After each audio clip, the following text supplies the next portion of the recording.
देवी उमा का हिमवान के हृदय तथा मैना के गर्भ में आना। गर्भावस्था देवी का देवताओं द्वारा स्तवन, उनका दिव्य रूप में प्रादुर्भाव, माता मैना से बातचीत तथा नवजात कन्या के रूप में परिवर्तित होना। ब्रह्मा जी कहते हैं, नारद, तदंतर मैना और हिमालय आदर पूर्वक देव कार्य की सिद्धि के लिए कन्या प्राप्ति के हेतु वहाँ जग जननी भगवती उमा का चिंतन करने लगे, जो प्रसन्न होने पर संपूर्ण अभिष्ट वस्तुओं को देने वाली हैं। देवी के गर्भ में आने से गिरिप्रिया मैना सदा तेजोमंडल के बीच में स्थित होकर अधिक शोभा पाने लगी। अपनी प्रिया शुभांगी मैना को देखकर गिरिराज हिमवान बड़ी प्रसन्नता का अनुभव करने लगे। गर्भ में जगदम्बा के आ जाने से वे महान तेज से संपन्न हो गई थी। मुने उस अवसर पर विष्णु आदि देवता और मुनियों ने वहां आकर गर्भ में निवास करने वाली शिवा देवी की स्तुति की और तदंतर महेश्वरी की नाना प्रकार से स्तुति करके प्रसन्नचित हो वे सब देवता अपने अपने धाम को चले गए। गर्भस्थ शिशु की जो गति होती है उसी को धारण किया माता ने, अर्थात जन्म ले लिया। उस अवसर पर आधा शक्ति सती साध्वी शिवा पहले मैना के सामने अपने ही रूप में प्रकट हुई। बसंत ऋतु में चैत्र मास की 9वीं तिथि को मंगशिरा नक्षत्र में आधी रात के समय चंद्रमंडल से आकाश गंगा की भांति मेनका के उदर से देवी शिवा का अपने ही स्वरूप में प्रादुर्भाव हुआ। उस समय जल की वर्षा के साथ फूलों की वृष्टि हुई। विष्णु आदि सब देवता वहां आए। सबने सुखी होकर प्रसन्नता के साथ जगदम्बा के दर्शन किए और शिवलोक में निवास करने वाली दिव्य रूपा महामाया शिव कामिनी मंगलमयी कालिका माता का स्तवन किया। नारद, जब देवता लोग स्तुति करके चले गए तब मेनका उस समय प्रकट हुई। नील कमल दल के समान कांति वाली श्याम वर्णा देवी को देखकर अतिशय आनंद का अनुभव करने लगी। देवी के उस दिव्य रूप का दर्शन करके गिरिप्रिया मैना को ज्ञान प्राप्त हो गया। वे उन्हें परमेश्वरी समझकर अत्यंत हर्ष से उल्लसित हो उठी और संतोषपूर्वक बोली। मैना ने कहा, जगदम्बे, आपने बड़ी कृपा की जो मेरे सामने प्रकट हुई। आप कृपा करें और इसी रूप में मेरे ध्यान में स्थित हो जाएं, साथ ही मेरी पुत्री के अनुरूप प्रत्यक्ष दर्शनीय रूप धारण करें। ब्रह्मा जी कहते हैं, नारद, पर्वत पत्नी मैना की यह बात सुनकर अत्यंत प्रसन्न हुई शिवा देवी ने उस गिरी प्रिया को इस प्रकार उत्तर दिया। देवी बोली, मैना, तुमने पहले तत्परता पूर्वक मेरी बड़ी सेवा की थी। उस समय तुम्हारी भक्ति से प्रसन्न हो मैं वर देने के लिए तुम्हारे निकट आई। वर मांगो। मेरी इस वाणी को सुनकर तुमने जो वर मांगा वह इस प्रकार है, महादेवी, आप मेरी पुत्री हो जाएं और देवताओं का हित साधन करें। तथा मैंने तथास्तु कहकर तुम्हें सादर यह वर दे दिया और मैं अपने धाम को चली गई। गिरी कामिनी, उस वर के अनुसार समय पाकर आज मैं तुम्हारी पुत्री हुई हूँ। आज मैंने जो दिव्य रूप का दर्शन कराया है, इसका उद्देश्य इतना ही है कि तुम्हें मेरे स्वरूप का स्मरण हो जाए, अन्यथा मनुष्य रूप में प्रकट होने पर मेरे विषय में तुम अनजान ही बनी रहती। अब तुम दोनों दंपत्ति पुत्री भाव से अथवा दिव्य भाव से मेरा निरंतर चिंतन करते हुए मुझ में स्नेह रखो। इससे मेरी उत्तम गति प्राप्त होगी। मैं पृथ्वी पर अद्भुत लीला करके देवताओं का कार्य सिद्ध करूंगी। भगवान शंभु की पत्नी होंगी और सज्जनों का संकट से उद्धार करूंगी। ऐसा कहकर जगन माता शिवा चुप हो गईं और उसी क्षण माता के देखते देखते प्रसन्नतापूर्वक नवजात पुत्री के रूप में परिवर्तित हो गईं। पार्वती का नामकरण और विद्याध्ययन। नारद का हिमवान के यहाँ जाना, पार्वती का हाथ देखकर भावी फल बताना, चिंतित हुए हिमवान को आश्वासन दे पार्वती का विवाह शिवजी के साथ करने को कहना और उनके संदेह का निवारण करना। ब्रह्मा जी कहते हैं, नारद, मैना के सामने महातेजस्वनी कन्या होकर लौकिक गति का आश्रय ले वह रोने लगी। उसका मनोहर रुदन सुनकर घर की सब स्त्रियां हर्ष से खिल उठीं और बड़े वेग से प्रसन्नतापूर्वक वहां आ पहुंची। नील कमल दल के समान श्याम कांति वाली उस परम तेजस्विनी और मनोरम कन्या को देखकर गिरिराज हिमालय अतिशय आनंद में निमग्न हो गए। तदंतर सुंदर मुहूर्त में मुनियों के साथ हिमवान ने अपनी पुत्री के काली आदि सुखदायक नाम रखे। देवी शिवा गिरिराज के भवन में दिनों दिन बढ़ने लगी। सुशीलता आदि गुणों से युक्त तथा बंधुजनों की प्यारी उस कन्या को कुटुंब के लोग अपने कुल के अनुरूप पार्वती नाम से पुकारने लगे। माता ने कालिका को उमा, उमा अर्थात अरे तपस्या मत कर कहकर तप करने से रोका था। मुने इसलिए वह सुंदर मुख वाली गिरिराज नंदनी आगे चलकर लोक में उमा के नाम से विख्यात हो गई। नारद तदंतर जब विद्या के उपदेश का समय आया तब शिवा देवी अपने चित्त को एकाग्र करके बड़ी प्रसन्नता के साथ श्रेष्ठ गुरु से विद्या पढ़ने लगी। मुने इस प्रकार मैंने शिवा का किसी एक लीला का वर्णन किया है। अब अन्य लीला का वर्णन करूंगा, सुनो। एक समय की बात है, तुम भगवान शिव की प्रेरणा से प्रसन्नतापूर्वक हिमाचल के घर गए। मुने तुम शिव तत्व के ज्ञाता और उनकी लीला के जानकारों में श्रेष्ठ हो। नारद गिरिराज हिमालय ने तुम्हें घर पर आया देख प्रणाम करके तुम्हारी पूजा की और अपनी पुत्री को बुलाकर उससे तुम्हारे चरणों में प्रणाम करवाया। मुनीश्वर फिर समय स्वयं ही तुम्हें नमस्कार करके हिमाचल ने अपने सौभाग्य की सराहना की और अत्यंत मस्तक झुका हाथ जोड़कर तुमसे कहा। हिमालय बोले, हे मुने नारद, मेरी पुत्री की जन्म कुंडली में जो गुण दोष हों उसे बताइए। मेरी बेटी किसकी सौभाग्यवती प्रिय पत्नी होगी। ब्रह्मा जी कहते हैं, मुनि श्रेष्ठ, तुम बातचीत में कुशल और कौतुकी तो हो ही। गिरिराज हिमालय का ऐसा कहने पर तुमने कालिका का हाथ देखा और उसके संपूर्ण अंगों पर विशेष रूप से दृष्टिपात करके हिमालय से इस प्रकार कहना प्रारंभ किया। नारद बोले, शैलराज और मैना, आपकी यह पुत्री अपने पति के लिए अत्यंत सुखदायिनी होगी और माता पिता की कीर्ति भी बढ़ाएगी। संसार की समस्त नारियों में यह परम साध्वी और स्वजनों को सदा महान आनंद देने वाली होगी। तुम्हारी पुत्री के हाथ में सब उत्तम लक्षण ही विद्यमान हैं, केवल एक रेखा विलक्षण है। उसका यथार्थ फल सुनो। इसे ऐसा पति प्राप्त होगा जो योगी, नंग धड़ंग रहने वाला, निर्गुण और निष्काम होगा। उसके ना माँ होगी ना बाप। उसे मान सम्मान का कोई भी ख्याल नहीं रहेगा और वह सदा अमंगल वेश धारण करेगा। ब्रह्मा जी कहते हैं, नारद, तुम्हारी इस बात को सुन और सत्य मानकर मैना तथा हिमाचल दोनों पति पत्नी बहुत दुखित हुए। परंतु जगदम्बा शिवा तुम्हारे ऐसे वचन को सुनकर और लक्षणों द्वारा उस भावी पति को शिव मानकर मन ही मन हर्ष से खिल उठी। नारद जी की यह बात कभी झूठी नहीं हो सकती। यह सोचकर शिवा भगवान शिव के युगल चरणों में संपूर्ण हृदय से अत्यंत स्नेह करने लगी। नारद उस समय मन ही मन दुखी हो हिमवान ने तुमसे कहा, मुने उस रेखा का फल सुनकर मुझे बड़ा दुख हुआ है। मैं अपनी पुत्री को उससे बचाने के लिए क्या उपाय करूं? नारद बोले, गिरिराज तुम स्नेहपूर्वक सुनो। मेरी बात सच्ची है, झूठी नहीं होगी। हाथ की रेखा ब्रह्मा जी की लिपि होती है, निश्चय ही वे मिथ्या नहीं हो सकती। इस कन्या को वैसा ही पति मिलेगा, इसमें कोई संशय नहीं है। परंतु उस रेखा के कुफल से बचने के लिए एक उपाय है। उसे करने से तुम्हें सुख मिलेगा। मैंने जैसे वर का निरूपण किया है वैसे ही भगवान शंकर हैं। वे सर्व समर्थ हैं और लीला के लिए अनेक रूप धारण करते रहते हैं। उनमें समस्त कुल लक्षण सद्गुणों के समान हो जाएंगे। समर्थ पुरुष में कोई दोष भी हो तो वह उसे दुख नहीं देता। असमर्थ के लिए ही वह दुखदायक होता है। गिरिश्रेष्ठ, इन्हें देवताओं के कार्य करने हैं।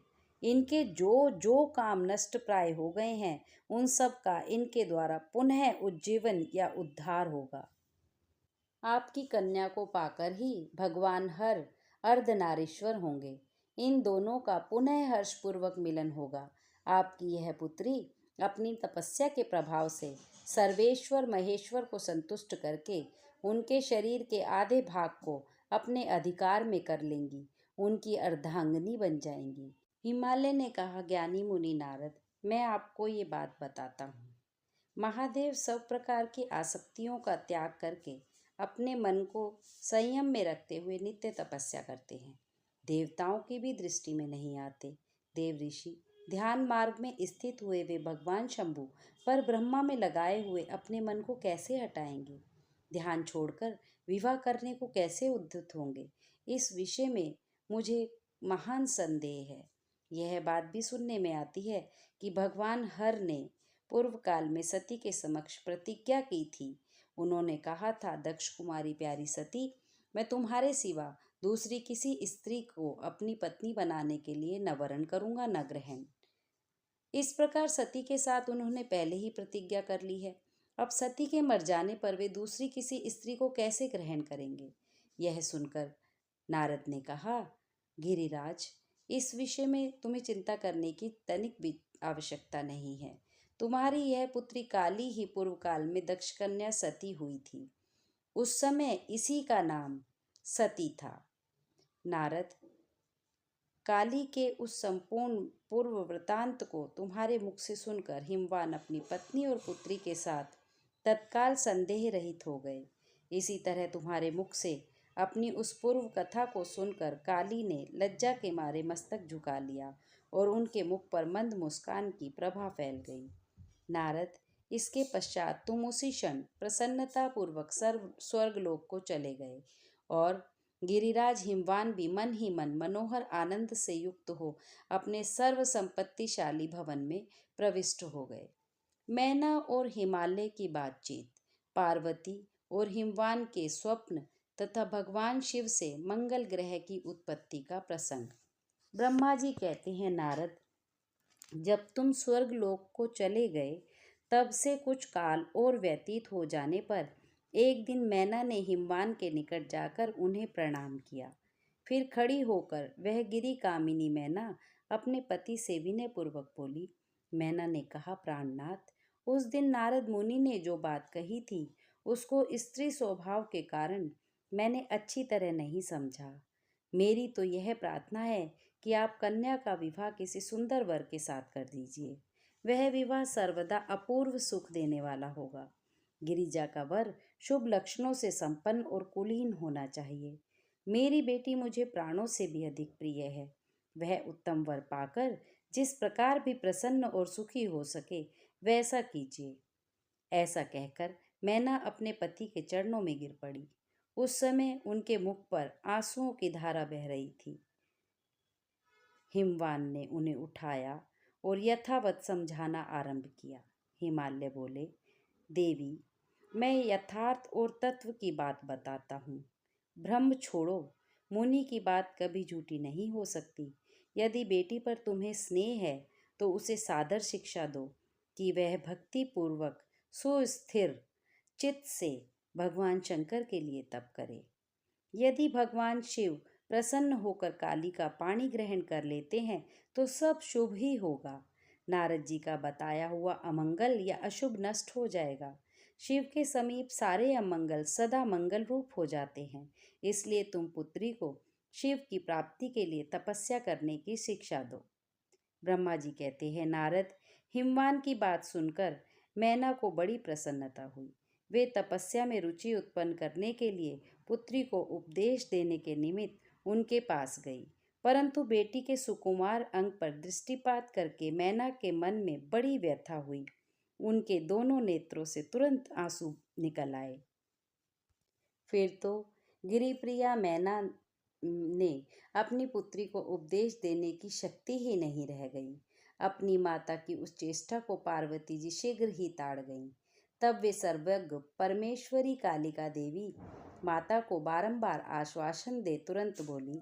पार्वती ने कहा, माँ, तुम बड़ी समझदार हो, मेरी यह बात सुनो। आज पिछली रात्रि में ब्रह्म मुहूर्त के समय मैंने एक स्वप्न देखा। स्वप्न में एक दयालु और तपस्वी ब्राह्मण ने मुझे शिव को प्रसन्नता के लिए उत्तम तपस्या करने का प्रसन्नतापूर्वक उपदेश दिया। नारद, यह सुनकर मेनका ने शीघ्र अपने पति को बुलाया। गिरिराज ने कहा, प्रिय, पिछली रात में मैंने भी एक स्वप्न देखा है। नारद जी ने वर के जैसे लक्षण बताए थे, उन्हीं लक्षणों से युक्त शरीर को उन्होंने धारण कर रखा था। वे बड़ी प्रसन्नता के साथ मेरे नगर के निकट तपस्या करने के लिए आए। तब मैंने उन तपस्वी की सेवा के लिए अपनी पुत्री को उपदेश देकर उनसे भी प्रार्थना की कि वे इसकी सेवा स्वीकार करें, परंतु उस समय उन्होंने मेरी बात नहीं मानी। इतने में ही वहाँ सांख्य और वेदांत के अनुसार बहुत बड़ा विवाद छिड़ गया। तदंतर उनकी आज्ञा से मेरी बेटी वहीं रह गई और अपने हृदय में उन्हीं की कामना रखकर भक्ति पूर्वक उनकी सेवा करने लगी। यही मेरा देखा हुआ स्वप्न है। अतः प्रिय, कुछ काल तक इस स्वप्न के फल की परीक्षा या प्रतीक्षा करनी चाहिए। ब्रह्मा जी कहते हैं, मुनीश्वर नारद ऐसा कहकर गिरिराज हिमवान और मेनका शुद्ध हृदय से उस स्वप्न के फल की परीक्षा एवं प्रतीक्षा करने लगे।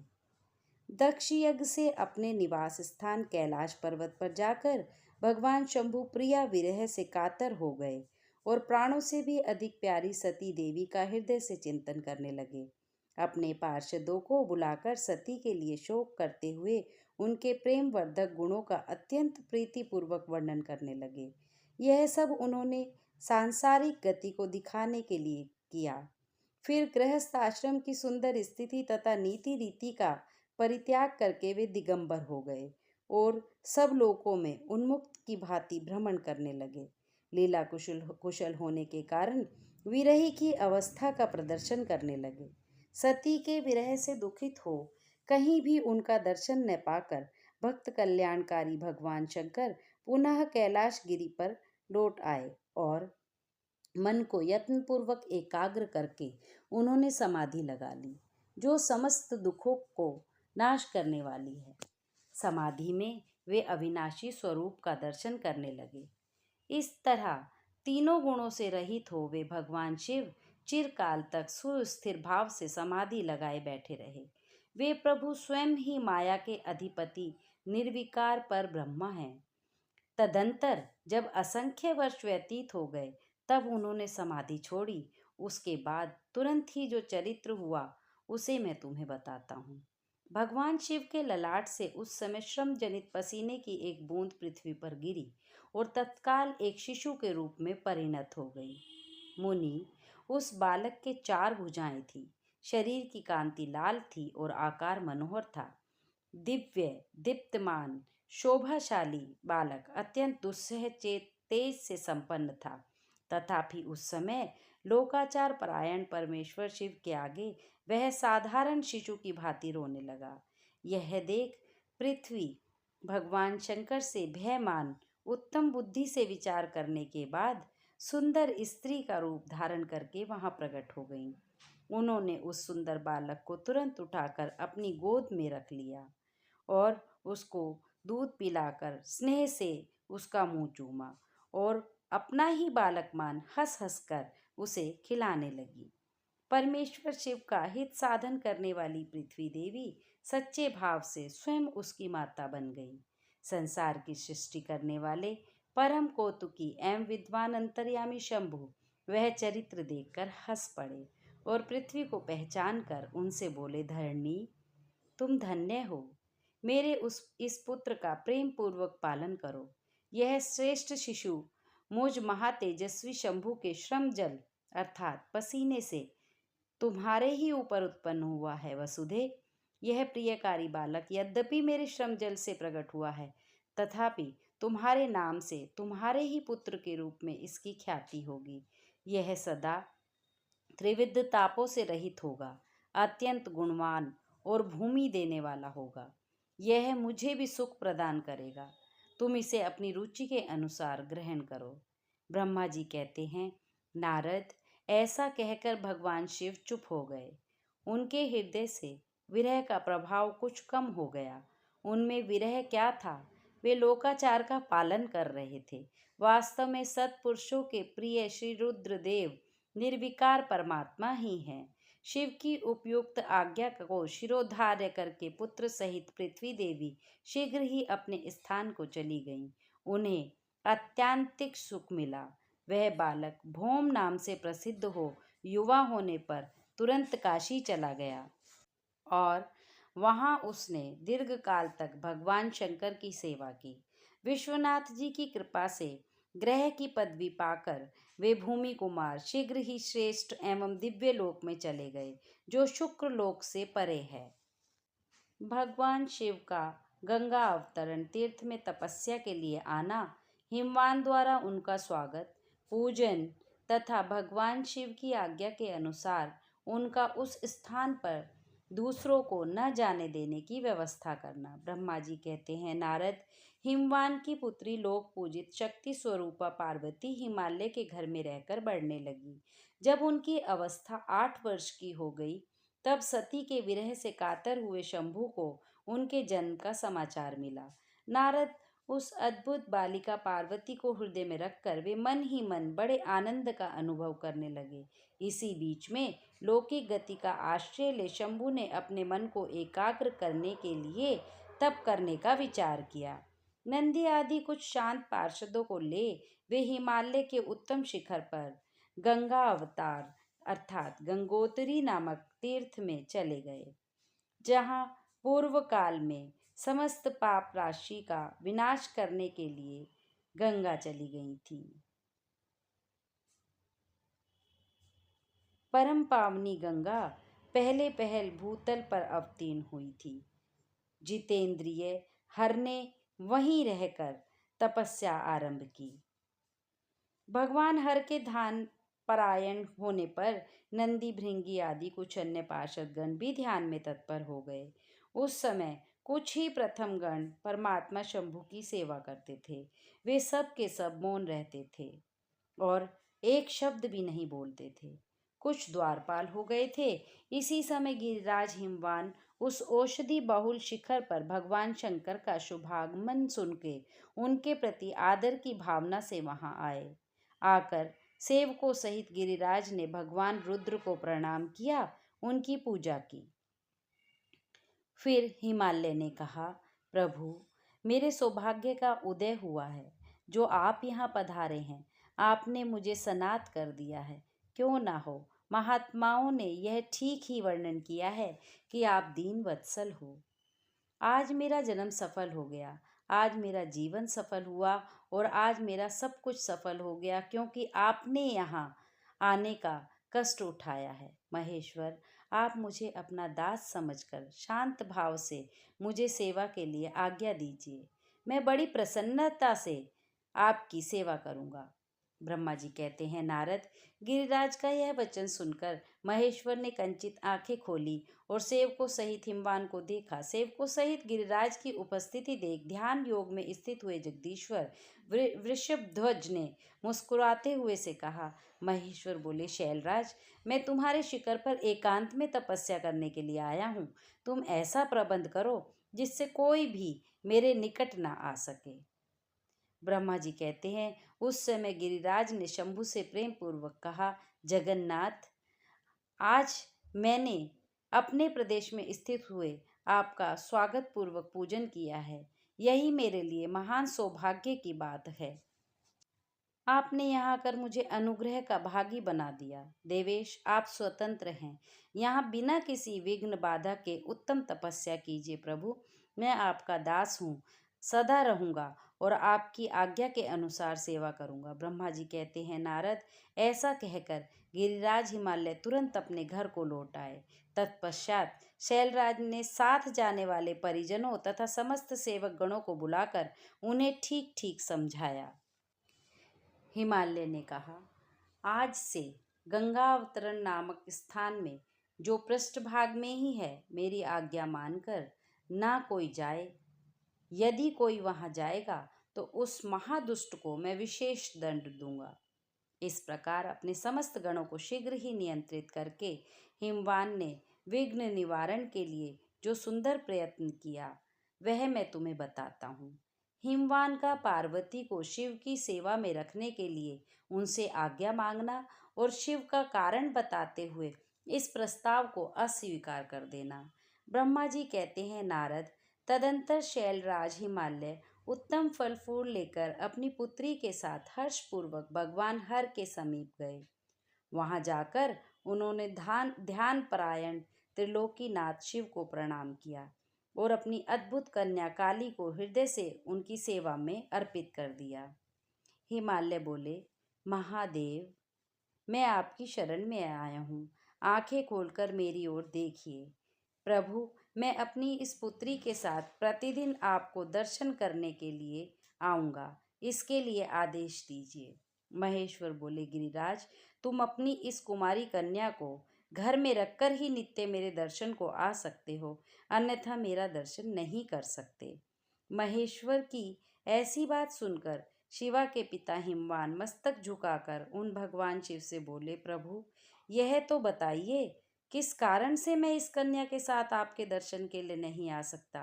क्या यह आपकी सेवा के योग्य नहीं है? फिर इसे नहीं लाने का क्या कारण है? मेरी समझ में नहीं आता। ये सुनकर भगवान वृषभध्वज शंभु हंसने लगे और विशेषतः दुष्ट योगियों को लोकाचार का दर्शन कराते हुए वे हिमालय से बोले, शैलराज, यह कुमारी सुंदर कटि प्रदेश से सुशोभित, चंद्रमुखी और शुभ लक्षणों से संपन्न है, इसलिए इसे मेरे समीप तुम्हें नहीं लाना चाहिए। इसके लिए मैं तुम्हें बारंबार रोकता हूँ। वेद के पारंगत विद्वानों ने नारी को माया रूपिणी कहा है। विशेषतः युवती स्त्री तो तपस्वी जनों के तप में विघ्न डालने वाली ही होती है। गिरिश्रेष्ठ, मैं तपस्वी, योगी और सदा माया से निर्लिप्त रहने वाला हूँ। मुझे युवती स्त्री से क्या प्रयोजन? स्त्री के संग से मन में शीघ्र ही विषय वासना उत्पन्न हो जाती है, उससे वैराग्य नष्ट हो जाता है और वैराग्य ना होने से पुरुष उत्तम तपस्या से भ्रष्ट हो जाता है। स्त्री के संग से मन में शीघ्र ही विषय वासना उत्पन्न हो जाती है, उससे वैराग्य नष्ट होता है और वैराग्य न होने से पुरुष उत्तम तपस्या से भ्रष्ट हो जाता है।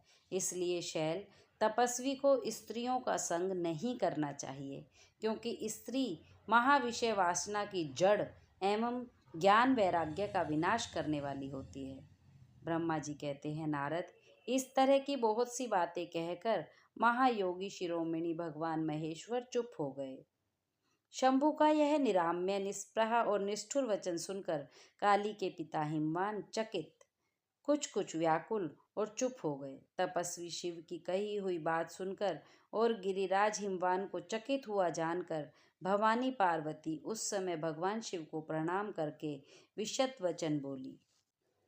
पार्वती और शिव का दार्शनिक संवाद।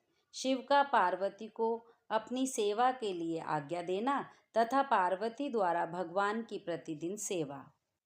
भवानी ने कहा, योगी, आपने तपस्वी होकर गिरिराज से यह क्या बात कह डाली?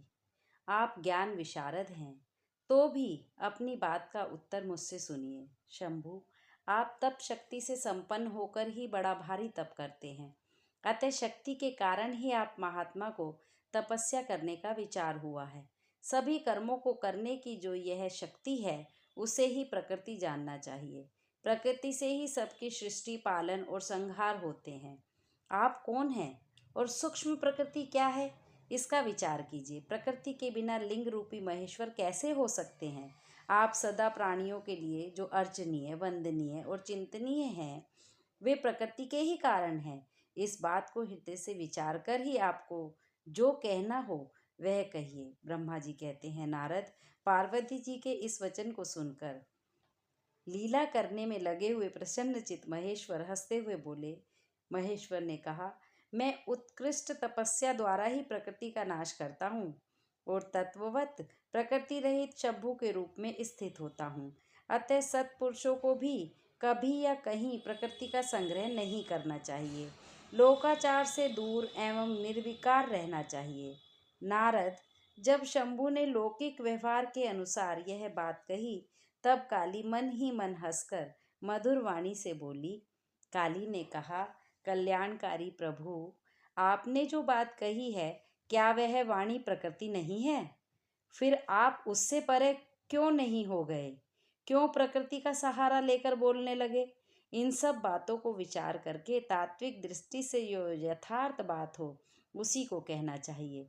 यह सब कुछ सदा प्रकृति से बंधा हुआ है, इसलिए आपको ना तो बोलना चाहिए ना कुछ करना ही चाहिए, क्योंकि कहना और करना सब व्यवहार प्राकृतिक ही हैं। आप अपनी बुद्धि से इसको समझिए। आप जो कुछ सुनते, खाते, देखते और करते हैं वह सब प्रकृति का ही कार्य है। झूठे वाद विवाद करना व्यर्थ है प्रभु शंभु। यदि आप प्रकृति से परे हैं तो इस समय इस हिमवान पर्वत पर आप तपस्या किस लिए करते हैं?